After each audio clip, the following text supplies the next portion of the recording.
All right, well, welcome today. My name is Sarah Turcotte, and I am the Community Relations Director at Bridges by Epic at Westford. We welcome you to today's Bridges to Community show. Welcome, my name is Erica Lab. I'm Executive Director at Bridges by Epic in Westford. Today's guest is Mike Beek, current President of the Westford Rotary Club. Mike, welcome to the show. Thanks we so are much. so happy to have you. Glad to be here, for sure. And your fellow Rotarian, Sarah. There you go. Turcotte, Absolutely. right? Perfect. I'm like the only one out of the club here. Odd person now. Well, welcome. Thank you. Thank you. We'd love to hear what the Rotary is, because we probably have one or two viewers out there that don't know what Rotary Club is. So if you could give us a nice explanation of what Rotary Club is. I will try. I was one of those people, like, I don't know, 17 years ago. It was a while ago. I didn't know what, all I knew that I could go into a town and see this wheel-looking cog thing that said Rotary, and I just didn't know what that meant. But Rotary, as I found out, is really an interesting, multi-dimensional kind of organization where it's actually around the world. It's international. In fact, there are over 2.1 million people who are members of Rotary. Gosh. And many of them are professionals locally in their areas. There's over 35,000 clubs around the world in over 200 countries. So it's a big organization, but it actually works on a very local level to help bring services into that community that can help people who are in need. It could be people that need food, local pantries that need supplies.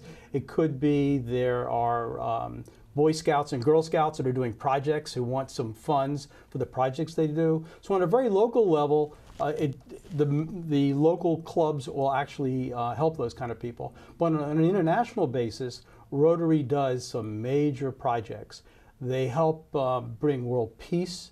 There are actually groups where that's what they want to do, and there's actually training that they go through. But they also help bring water and sanitation and hygiene to communities that don't have it. And I'll talk a little bit more about that because our club got involved with that. They help with education and as well as, I actually have a list of a couple things that makes it easier for me.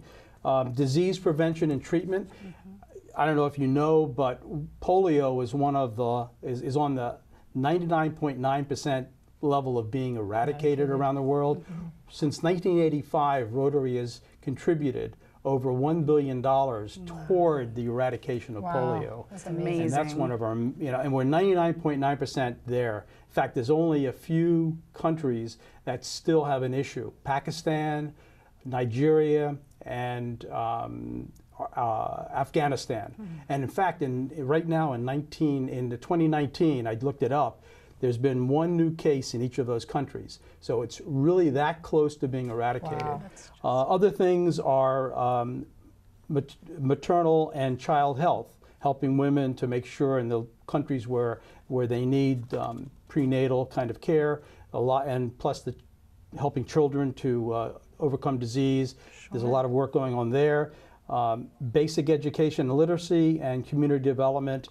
So it's a lot of areas globally where Rotary is really helping people. So is it monetary help? Is it hands-on help? Is it a mix? Great question.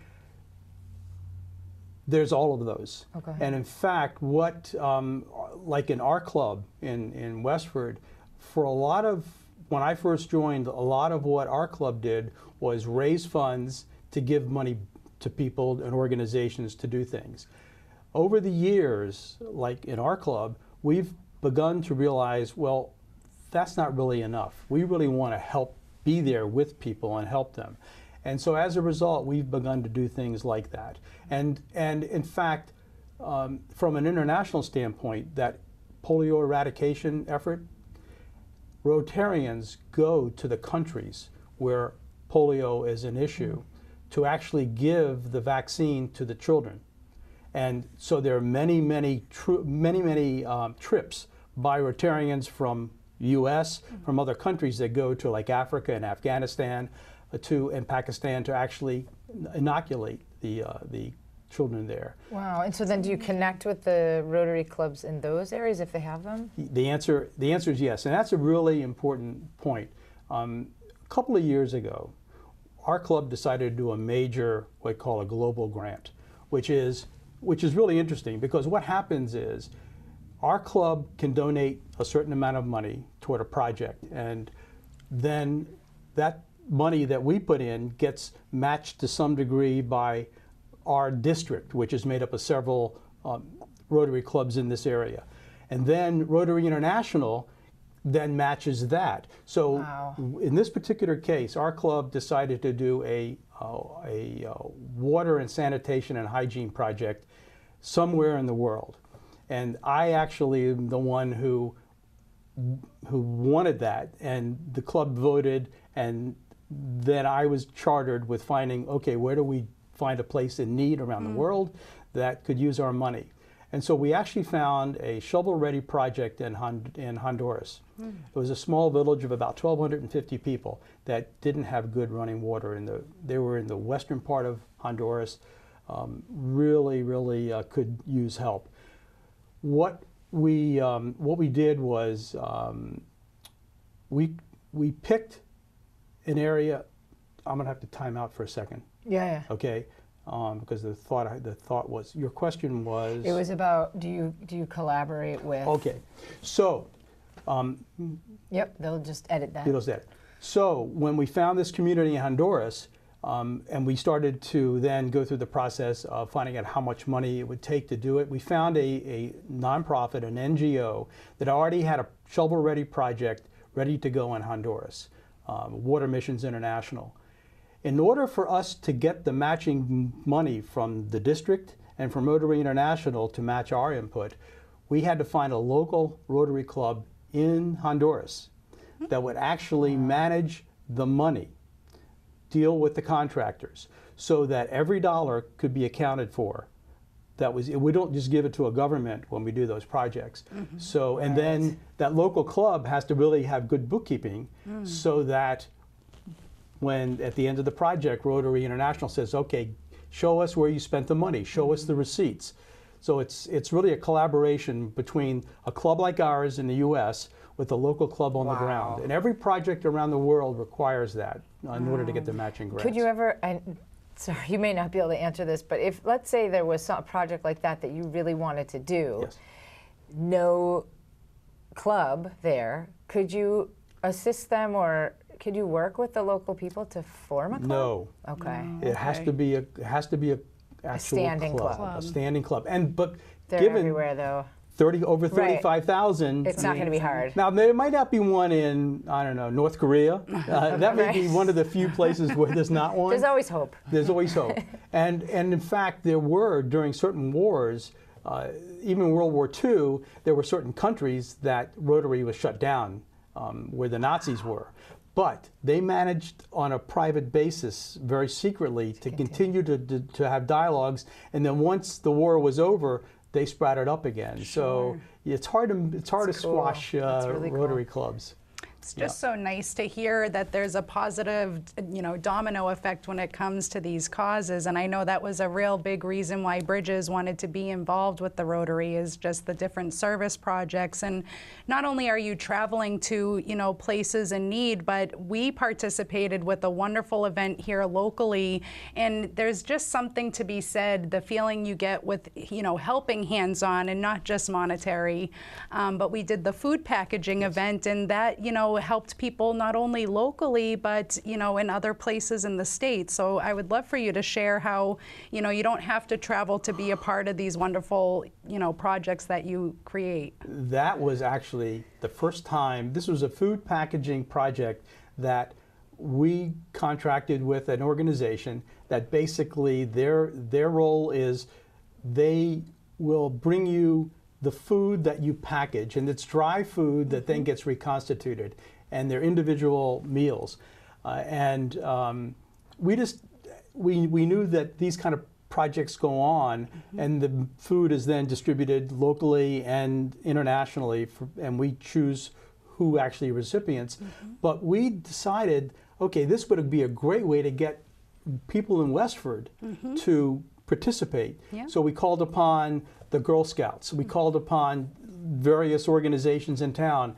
And that particular day, you were there. I know you were doing quite a bit of work toward the end. I got to say, she was cleaning up with a broom all of the material that had dropped on the floor. It was really great. Contrary to popular belief, I am good at housekeeping. You're turning red. That's a story for another day. But, We owe you one. but the point is that the mother, we had mothers with their Girl Scouts, and everybody was so excited, and it does. It brings a level of excitement because when you really do these things, it's like, wow, this is what it's really about. Yeah. And you get a lot of people that are just very thankful that you do that. So it brings a lot more satisfaction than just giving money. Yeah. I'll say that. On the international basis, that one project we did for this, we gave our club collected like $23,000. The total project that covered with all the matching grants, $65,000 was the cost of that total project. It's amazing. And we brought good fresh water. They built sanitation facilities because you can't have one without the other. And then what was also interesting, you bond with these other communities. The local club that was there managing our money, I followed up with them, I don't know, several months after the project was completed. I said, how's it going? They said, fine, but there's one thing we found that we could maybe use some more help in. I said, what was it? Well, we have some elderly people in the village. We have some people that are infirmed that are not able to walk to the water treatment plant to draw water and take it back home. We would like to get a scooter and retrofit it so that we can carry jugs of water on it. And they said, you could help us. We already have the drawings. And I said, how much is it going to cost? And they told me what the price of buying the scooter was and materials to build out for carrying the water. And that was beautiful because then we were continuing to help. Yeah. And then they needed to get water to an elementary school that was right near them because the kids there never have water all day long. And they said we wanted to have a pipe. And I said, okay, how much is that going to cost? And they told us how much money it would take to bring a pipe from the treatment plant over to the school. So then the kids now have water. So you actually build a bond with the communities as well, which is another dimension of. Well, and it's nice that you get that feedback and you know how it's helping them and how it's affected them because sometimes you don't get that gratification. I think that's just wonderful. Yep. And that's so life-changing. That's a real concrete thing that you were able to accomplish. You know, what we found in doing that is people spend hours getting water. I mean, and a lot of it's the women who go look for the water every day, wherever. If there's a decent source, they've got to go carry the water. It's just heartbreaking that people are restricted in what they can do because they don't have good water. Yeah. We take it for granted every day. Absolutely. Absolutely. But, all these great projects, and we're talking about all these things, how people come together, but I think it would be great for our audience to know, if this is something that they are interested in, how do people get involved? And, can you not only talk about how they get involved, but there are also different types of memberships when it comes to the Rotary Club? So that's a good point. Up till a couple of years ago, you basically had to become a full member. And which meant, like when I joined, I basically had to pay my dues and go to you had to actually go to the meetings. You had to go to at least 80% of the meetings in order to stay a full member. Well, things have begun to be relaxed, and our club took advantage of that, which means that we have some different types of memberships now. So we have one that's for just people that want to do service projects like we do in town, right? We've done service projects like the food packaging, but we've also, in fact, we're going to be, I guess it's this week or next week, going to be doing something. There's a Gay 90s in town, right? Yeah, next week. Next week. Thank you, Sarah. I'll be there. And so what we do is we basically serve meals. Yeah. And we've done that for other kind of senior events. And so there are lots of things in town that you can do. so we have a service membership where you don't have to go to all the meetings. In fact, it's very few that you have to go to. And you now can go participate with us in service projects or your own service projects. And we say half of there's so many hours of service you have to perform. Half of them can be whatever you want it to be, and half of them are Rotary centric. And then we also have corporate memberships. So like in your case with Bridges, you've got a corporate membership. One of you or two of you are on our list as the official member, but if you can't make it or you want to bring somebody else, you can bring somebody else, and all they do is pay for their lunch. We also are moving toward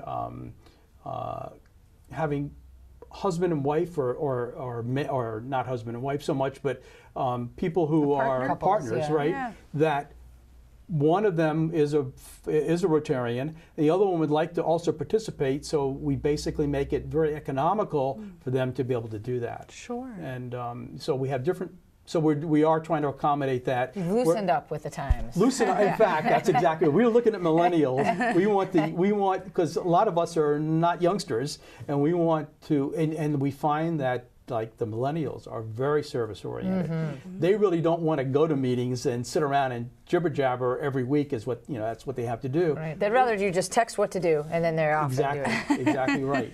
And so that brings up another thing that there are other Rotary oriented clubs.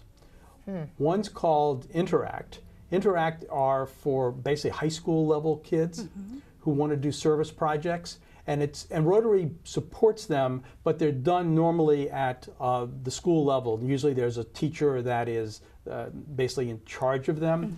At the college level, that's a group called Rotaract. And it's amazing. I've seen some of them, some of the clubs locally, where they actually do their own projects. In the last year, Rotary has now brought the Rotaract, the college level kids, under the Rotary umbrella. So now they're really officially Rotarians, and they'll become our next generation of full-time Rotarians. Smart. It's smart, right? You got it. That's great. What got you involved personally in Rotary? So that's really interesting. Besides the wheel, the appeal of the wheel. That's all I knew was the wheel. So that's a great question, because for most of my career I worked for companies until about 2001, 2002. And so I was always selling or supporting other people's products or services. I was in software sales, worked for small companies like Oracle and some startups out of California. But when I went on my own in 2002, I said, I got to start selling myself. And what I was selling was consulting with them, helping them with human resource kind of issues. And I said, well, I got to get out there and get people to know who I am. So I said, well, I understand these Rotary clubs have got business people as their primary members. So I'm going to go to as many Rotary clubs as I can and give my spiel. And I did that. And I did one in Westford. And when I did one in Westford, the next thing I know, some guy's calling me on the phone and saying, Mike, we'd like you to think about joining our club. And so I thought, well, this is a great way to network. I'll really get in my career going in my consulting business. And that's how I basically did it. Of course, after I joined, I realized there's a lot more than networking that's involved with this. But that's what brought me into it. So is it part networking, part good deeds? Describe a meeting? So I'll tell you what, it's a growth thing. People join for different reasons. I also had lived in this town since 1986. Here it was 2002, and I don't really know many people. I didn't have any children go through school here. So I wanted to meet people. I wanted to network. That was what I was really thinking for myself. So people join for different reasons. I didn't even know about this. I said, well, they did certain things. I'll give back to my community as well. And what I found once I came in, that there are so many facets to what you can do. And you can make it your own as well. You can think about things that you stumble across where, boy, some people could use some help here. some people could use some assistance here. And you can bring it up and try to encourage your club to think about doing it. There are fundraising things you start to think about doing. I never did fundraising in my life until I got into Rotary. So you join for one reason, and then you typically find that you bring yourself to different levels. And it's self-satisfaction in that growth path. Absolutely. No question. I completely agree. I've made some wonderful connections at the Rotary and have, not only met new people and new organizations, but have found ways that we can be a part of it. And, that's what community's all about, is really coming together and providing, good opportunities for the people who live in the community. And the motto is so true: service above self. Yep. And great things will come with that. It is, and we've done, I think people in this town probably know a little bit about Rotary, only because we hold a major event once a year, which is a Blues and Brews festival. And for years, Nobody wants to miss that. And nobody wants to miss it, except that, and so it's moved from different venues, one venue to another. We took it last year, and by the way, it's our major fundraising event. So it's how we collected the money to be able to do the Honduras project, but also we give scholarships to seniors coming out of Westford Academy and the Neshoba Tech. Great. And we, like I said, the Scouts come. So there are our local projects that we support, and so we need to raise money. It's not just, we don't do it by donating just our own money. Yeah. And so the Blues and Brews are a major thing, but also that becomes a great way to get the community involved as well. We have volunteers that come and help us, so they get to also help us collect money and raise funds and have a good time. We've moved it to Lowell last year. I think the town of Westford was trying to slap us because the day of our event we had torrential rains, and it was like, and so there was almost no crowd. That's too bad. But this year it's also at Lowell. It's on September 7th. Okay. And it's in where the police station is, and it's where they also hold their, I think it's their folk festival. Oh yeah. Yeah, downtown. Yeah. So that's so we'll be doing that, but I'm sure we'll be there. Yeah, I'm sure you will too. Yeah. So if people watching today want to become a member, maybe say a more traditional member, what's the obligation? What type of folks join? What could they expect? Who did they reach out to? Yeah, who do they call? So, well, number one, they could go to the Westford, our website, which is westfordrotary.org. They could also if they go there, there's a telephone number. I don't really know what it is right off my top of my head. You basically we encourage people to come to lunch, come to one of our meetings, get to see who we are, and see, because like anything, every club has its own personality, and you get to see whether you like our club's personality or not. You get to see what a meeting's about.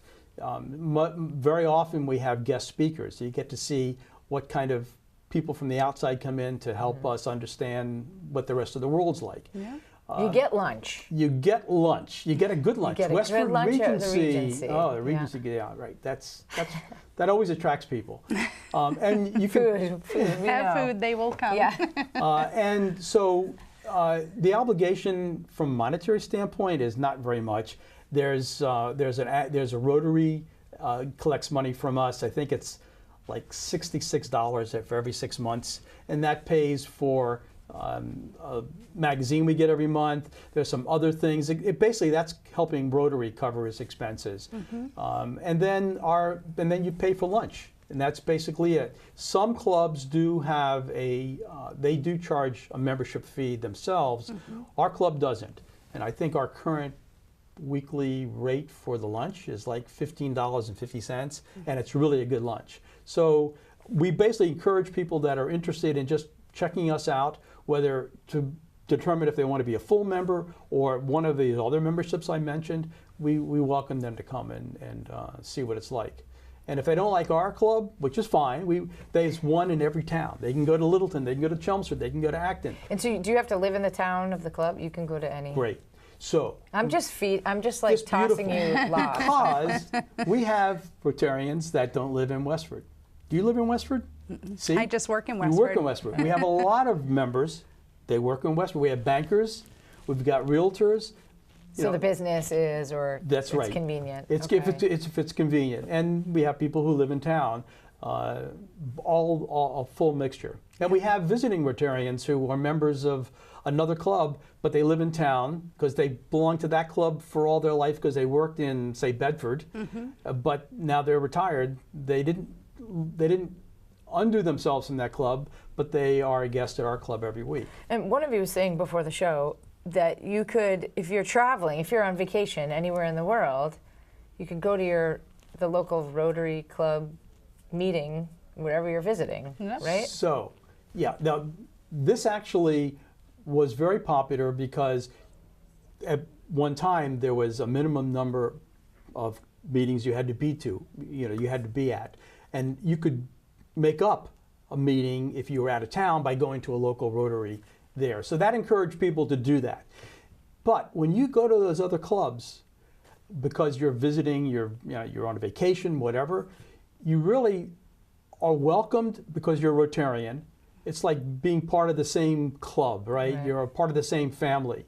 There's no guards that are up. I mean, you now have friends all around the world. Wow. In fact, we have a program, even our club participates in, members participate in, called the Bandy Heffler, and it's with Rotary clubs in the UK that whose members want to come here and stay with Rotarians in our area.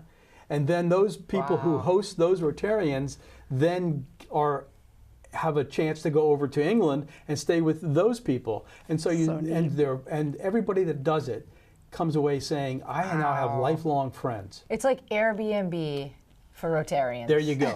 Except and you get friends. That's right. Not just a place to stay, but people to show you around and to connect with. That's amazing. So it's like birds of a feather, and it's no matter which country you go to. Yeah. They may do things differently. They may have some different customs, but you bond.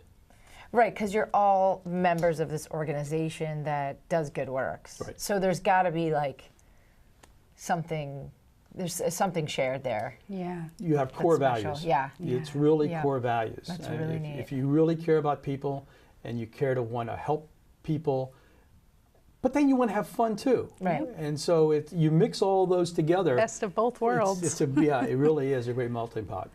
Well, we cannot thank you enough for coming in today and sharing with our audience about the Rotary Club. And we do recommend that if you are interested in getting involved, to reach out and look up the Rotary Club at www.rotary.westfordrotary.org. All right, so westfordrotary.org. You'll see Sarah, you'll see Mike. But we thank you so much for joining us today. Thank you again, Mike, and we will see you next time. Take care. Bye.